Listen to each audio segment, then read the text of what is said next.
warahmatullahi wabarakatuh. Terima kasih kepada semua yang hadir pada acara pada hari ini.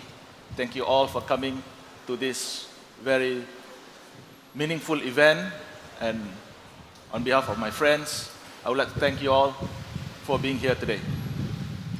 Now I would like to recite a poem which tells you the characteristics of us Malays.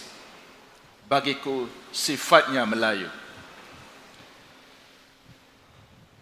The Malays, whose intelligence is not spoken of, but shown in their routines, diligent, dedicated, and smart. The Malays, whose silence is an art of deliverance, of words unspoken. The Malays, whose candor is not of brashness, but a showing of virtue. These are the characteristics of us Malays. Itulah bagiku sifatnya Melayu. Melayu ini bijaksana, santun tutur kata, beradab hidupnya. Lemah gemalai, lembut beralas, berbahasa, hati dan fikiran selalu beringat. Kata orang tua, jangan hidup membabi buta. Tahu cakap berkira-kira, tahu diri beragama, tahu masa jangan disesia. Jangan rakus serakah, perkasalah jiwa. Tahu kaya ada sukatnya, tahu tinggi ada hadnya, tahu rumah ada adatnya, tahu gelanggang tempat bermain, sedar pantang larang. Melayu ini bangsa nan rukun, sedia duduk bersila, walau berhimpit tetap tertib. Bila bual tidak bertingkah, bila cakap tidak menunjuk, bila disindir tidak cepat melatah.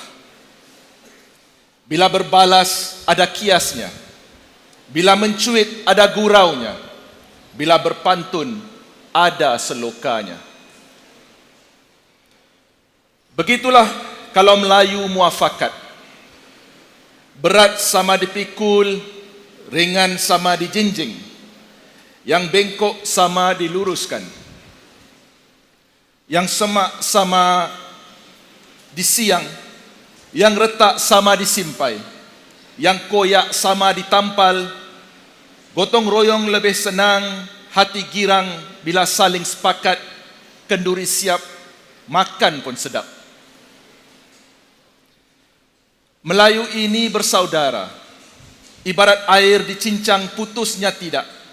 Bila berbalah sedia mengalah, yang samar sama dijelaskan, yang keruh sama dijernihkan, yang kusut sama dihuraikan, yang buruk ditanam dalam-dalam. Bila merawat hati nan luka, berbekal kasih beralang sayang.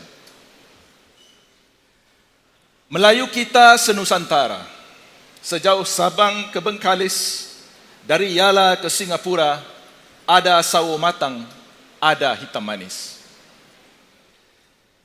Dalam halayak kami ada kuning langsat, ada yang wajahnya bujur sirih, ada pipi bak pauh di layang, ada bibir bak delima merekah, ada alis bak semut beriring.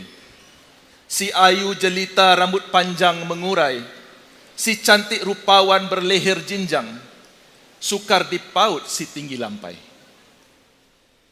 Kita bercakap tentang Melayu yang tinggi budi teguh berilmu, yang wajah setia memegang amanah, yang berakal dan cerdik tidak menonjol nama,